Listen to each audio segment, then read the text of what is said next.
190 members around the world. 8 are Norwegian companies, and we have also the Norwegian Industry Federation, NHO, as a partner in our regional network. Jannik Lindbäck mentioned the Brundtland report, Our Common Future. And we have dedicated our annual review for last year to this report under the theme Then and Now. And copies of our review are available here at the conference tomorrow and Friday. The Brundtland Commission called for a summit meeting, and this summit meeting became the Rio Summit in 1992. And when this summit was being planned, it was here in Norway. The meeting took place in 1990 in Bergen, and that was also when the World Business Council was born. This Rio Summit was the first UN meeting, major UN meeting, that had a significant business participation. And we published a book from the World Business Council that was called Changing Course. And this book laid out a roadmap going forward for both society and business. And actually 3 chapters in this book is dedicated to how do you manage different kinds of partnerships. In a later book that was published in 2002 at the World Summit on Sustainable Development in Johannesburg, Walking the Talk, we talked about the journey from dialogues to partnership, which we saw as one of the key building blocks for a sustainable future. And one of our latest publications is called From Challenge to Opportunity, the Role of Business in Tomorrow's Society. And it also deals with how do you manage partnerships, and that's also available here at the conference. Ida Kreutzer, the CEO of Storebrand, the successor of Jannik, was one of the authors, 8 business leaders that produced this report. And Ida is also a co-chair of one of our focus areas called the business role, and as such very much involved in our work. If we look at partnerships from a business perspective, they've always been an integrated way of doing business ever since trade started. Partnerships between companies are built on an assumption that you have a win-win situation, you gains that you can share between the partners. And partnerships between business and governments have also got a long tradition. We have started those in different parts of the world when we found that we had to cooperate to deal with common issues. And in later times, there has been a growing number of partnerships between business and NGOs. But we have less of a track record of those, even if a lot of things were ongoing. And we are ourselves, as the World Business Council, we are a partnership.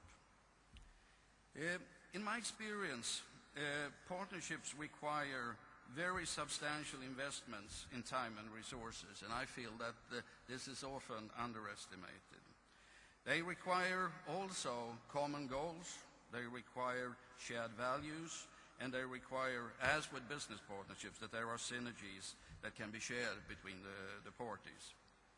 And I find very often that there is a need to strengthen the feasibility studies before you get into a new partnership to see if there is really alignment between the parties.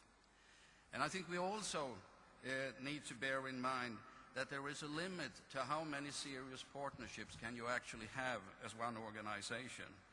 You have to decide, as I've called it, who are your real partners and who do you just socialize with.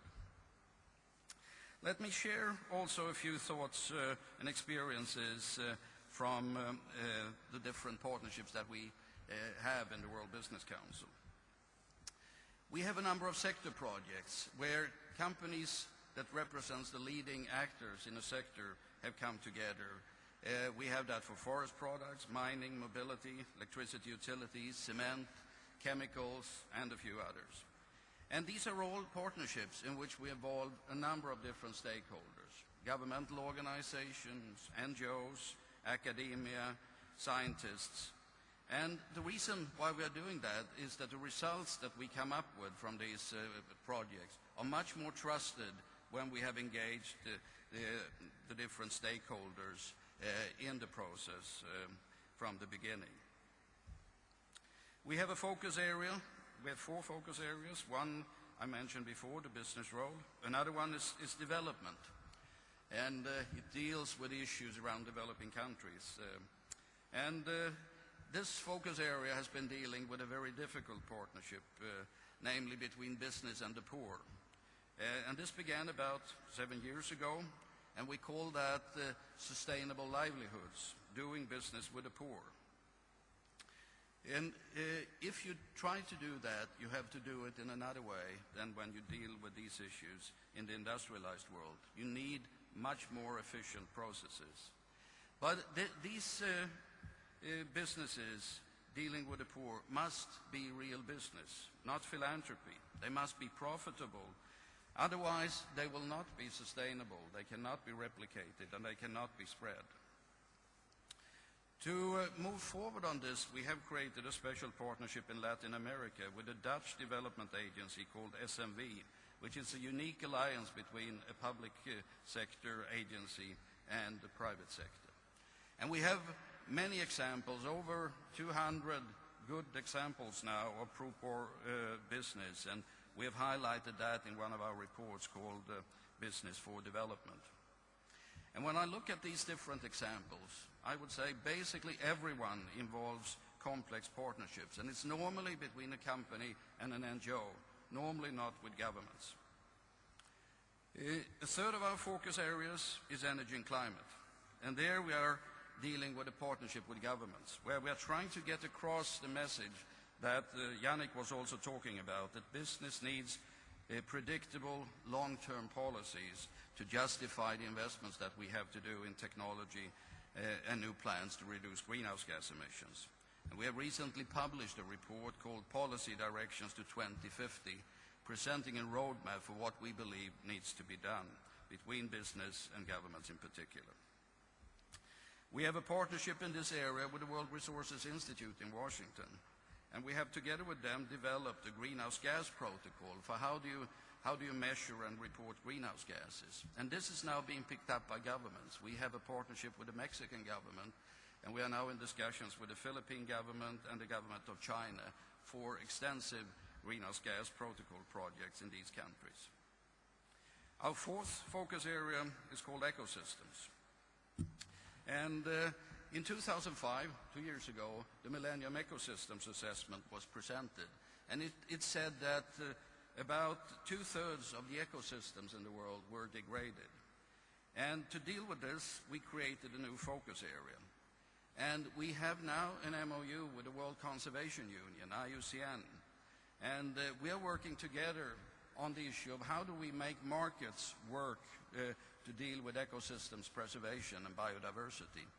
And there is a new, very substantial Global Conservation Congress next year organized by the IUCN, and we are partnering with them to make sure that business is an integrated part of this. Let me end with a quote from the Brundtland report, where the report is talking about sustainable development. It says that painful choices have to be made. Thus, in the final analysis, sustainable development must rest on political will.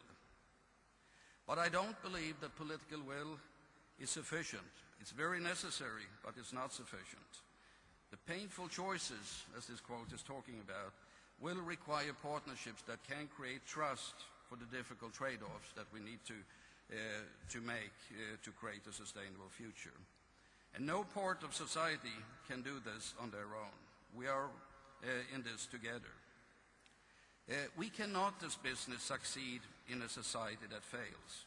And therefore, we want to actively contribute to solutions to the challenges that society is facing.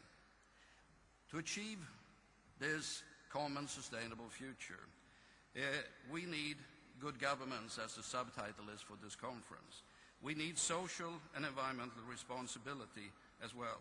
And that is needed from all parts of the global society if we are going to have a common sustainable future. Thank you very much.